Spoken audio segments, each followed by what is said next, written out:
আসসালামু আলাইকুম। অনেকে আইএলটিএস স্পিকিং এ নিয়ে অনেক প্রবলেম ফেস করে, বা যেটা আমরা বেশি কমন দেখতে পাই যে আমার পার্টনার লাগবে। আমরা গ্রুপে এসে আমরা পার্টনার খুঁজি, পার্টনার খোঁজার পরে আমরা হয়তো বা সর্বোচ্চ আমি মনে করি যে পার্টনার আমরা পাইলাম, একজন বা দুজন আমরা পাইলাম। তারপরে আমার কাছে মনে হয় যে 95% স্টুডেন্ট ওরা এটা মিনিমাম 30 দিন কন্টিনিউ করে না। আমার কাছে মনে হচ্ছে যেটা বিকজ হয়তো বা একজন প্রবলেম থাকে বা অন্য একজন প্রবলেম থাকে, কোনো না কোনো ওয়েতে 30 দিন পর্যন্ত ওরা এই স্পিকিংটা কন্টিনিউ করতে পারে না, বা তারা যেভাবে ঠিক করে যে আমি খুব খাড়াইয়ে আমি স্পিকিং করবো, স্পিকিং প্র্যাকটিস করবো। আসলে প্র্যাকটিসটা দরকার।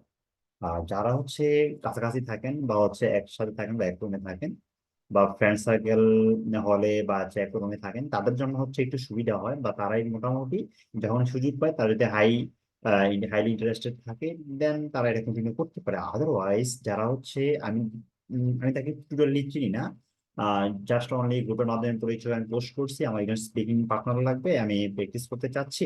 সো এরকম যারা আছেন, আমার কাছে মনে হয় যে 95% স্টুডেন্ট 2 দিন, 1 সপ্তাহ বা 2 সপ্তাহ কন্টিনিউ করার পরে স্টপ করে দেন। দেন তারপরে কি হয় যে আসলে আমরা যেভাবে প্র্যাকটিস করে আমরা প্ল্যান করি সেভাবে প্র্যাকটিস করে প্ল্যান হয় না। বা সবচেয়ে বেস্ট ও হয় যখন নিজেরা নিজেকে আমরা ইমপ্রুভ করতে পারি। আসলে আমি যখন অন্যজনের সাথে কথা বলি, যদি আমি কন্টিনিউ করতে পারি ইটস ফাইন, বাট যখন আমি কন্টিনিউ না করতে পারি তখন তো আমাকে স্টপ হয়ে যেতে হয়। সো এটা কিন্তু আমাদের জন্য ক্ষতিকর। দ্যাটস ওয়াই আমি আপনার সাথে শেয়ার করবো যেটা 100% ওয়ার্কিং, এবং যে আপনি যেভাবে প্র্যাকটিস করেন দেখবেন যে আপনার স্পিকিং নিজে নিজেই আপনি ইমপ্রুভ করতে পারতেছেন। এমনকি আপনি কোথায় ভুল করতেছেন সেটা আপনি নিজেই টেস্ট করুন। সেটা হলো যে সেটা যেভাবে আমি নিজে ইমপ্রুভ করি, সেটা ইমপ্রুভ করছে সেটা হচ্ছে জুম। অ্যাকচুয়ালি আমরা জুমের মাধ্যমে আমরা টেস্ট দিব। আমরা অন্য একজনের উপর ডিপেন্ড হবো না। অন্য একজন যদি আমাদের সাথে থাকে বা কন্টিনিউ করে, এটা ভালো, এটা এটা অবশ্যই বেস্ট। কারণ সে যখন আমাকে ইংলিশে কোশ্চেন করা হবে তখন আমি তার রিপিট কোশ্চেনটা আমি শুনতে পারবো। সো এটা কিন্তু আমার জন্য পজিটিভ পয়েন্ট। আর যখন যে আসলে আমরা এইভাবে কন্টিনিউ করতে পারতেছি না, এখন নাইমা মারছে, তো আমাদের একটা ইমপ্রুভ করা দরকার। যেহেতু আমরা এভাবে করতে পারতেছি, তখন আমরা কি করতে পারি, তখন আমাদের একটা বিকল্প একটা অপশন আমাদের চুজ করতে হবে। সেটা হলো যে আমাদের জুমের মধ্যে আমরা কিভাবে প্র্যাকটিস করবো সেটা আমি বলি। যে আমরা যে মাকার যে বইটা আছে, যেখানে মনে করেন যে 90+ আপনার টপিক পাবেন, ধরে নেন এটা পরবর্তী আরো আপডেট হবে, আপডেট হলে আরো টপিক অ্যাড হবে। ধরে নেন এখন পর্যন্ত 90টা প্লাস এখন আপনার কাছে আছে।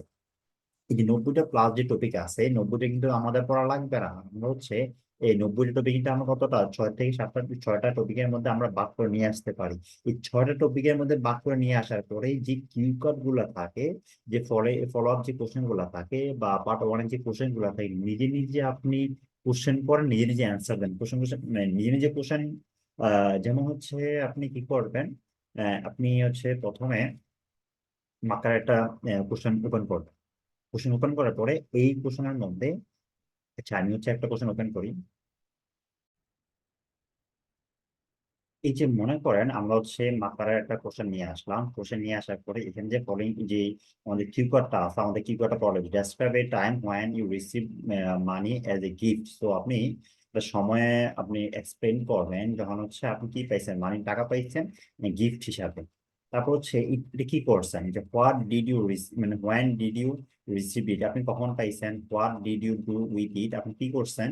How did you feel about it, আপনার অনুভূতি কি। So, আপনাকে এই কোশ্চেন গুলো করা হবে। আপনারা এই কোশ্চেন গুলো কি করবেন, জুম ওপেন করবেন। জুম ওপেন করার পরে আপনার যে লজিক, আপনি যে 6টা টপিক আপনি ভাগ করে নিয়েছেন, বা আপনি আপনার মতো করে যেটা 6টা বা 7টা টপিক আপনি ভাগ করে নিয়েছেন, আপনি ওই টপিকের যে আপনার পয়েন্ট গুলো আছে, ওই পয়েন্ট গুলো অ্যাড করে আপনি জুমে ডিসকাস করেন, জুমে নিজে নিজে এক্সপ্লেন করেন।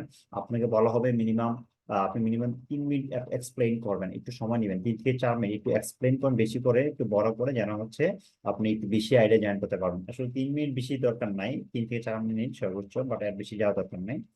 3 মিনিট করলে পারফেক্ট হয়। সো আপনার একটু, যেহেতু আপনাকে 2 মিনিট মতো সময় দিবে রিয়েল এক্সামের মধ্যে, সো 2 মিনিটের মধ্যে দেন আপনি কভার করতে হবে 1 থেকে 2 মিনিটের মধ্যে। আর আপনি প্র্যাকটিস করেন 3 মিনিট পর্যন্ত আর কি, 3 থেকে 4 মিনিট, যেন আপনি একটু বেশি এক্সপ্লেন করতে পারেন, বেশি ইউজ টু হয়ে যেতে পারেন। সো এই যে কোশ্চেনটা আছে, যখন আপনি এই কোশ্চেনটা আপনি পড়বেন, নিজে নিজে আপনি রেকর্ড করবেন জুমে। অবশ্যই আপনি যখন নিজে নিজে প্র্যাকটিস করবেন, আপনার অবশ্যই ভিডিও করবেন।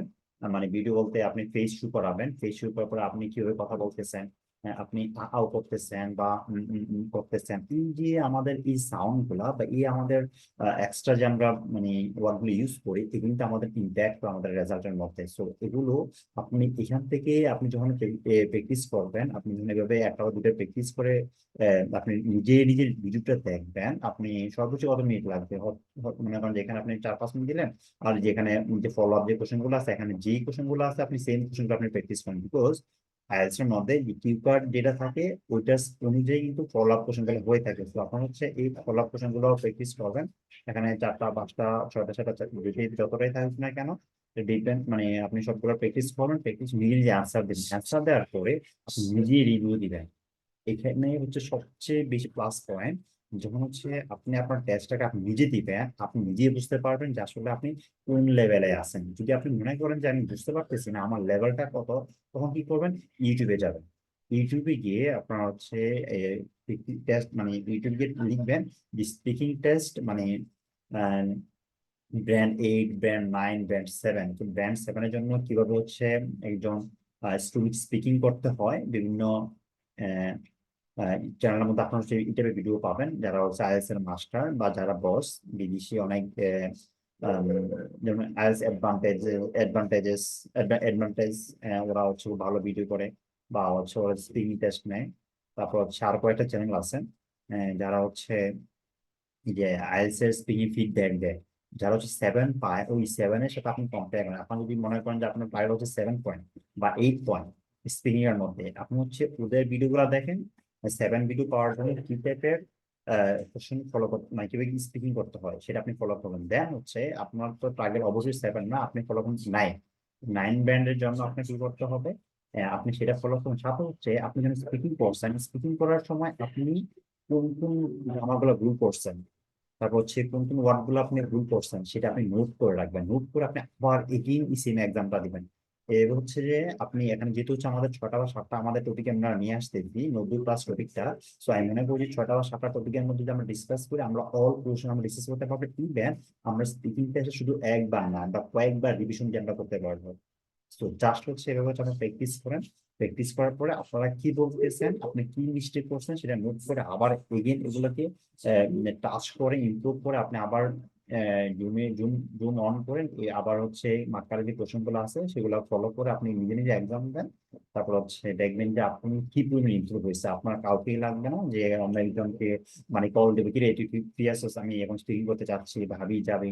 বা 2 দিন পরে যখন হচ্ছে সে ইন্টারেস্ট থাকে না, তখন আপনিও নিজে নিজে মানে আপনার আগ্রহ মানে হারাই যায়। সো এটা করা যাবে না, বিকজ আপনাকে কিন্তু স্পিকিং ভালো করতে হবে। বাংলাদেশের পোলাপান স্পিকিং এর ভালো আইডিয়া আছে, বা স্পিকিংটা হচ্ছে কি আমাদের আমরা কন্টিনিউসলি করতে পারি না, বা আমরা প্র্যাকটিস করতে পারি না। দ্যাটস ওয়াই আমরা যেখানে খারাপ করি, আমরা 6 7 আমরা পয়েন্ট পাই না। যারা মোটামুটি ভালো লেভেলের আছেন বা যাদের মোটামুটি আহ, একটু প্র্যাকটিস হয়, তারা মোটামুটি 7 পায়। বা 7 পয়েন্ট পাওয়াটা বেশি কঠিন না, বাট খুব রেয়ার স্টুডেন্ট যারা হচ্ছে 7 পায়। বাট আপনি যদি রেগুলারলি এভাবে প্র্যাকটিস করেন, আমি আশা করি যে আপনি 7 পাবেন। বিকজ এখানে আপনি ইমপ্রুভ করার সুযোগ পাচ্ছেন নিজেকে।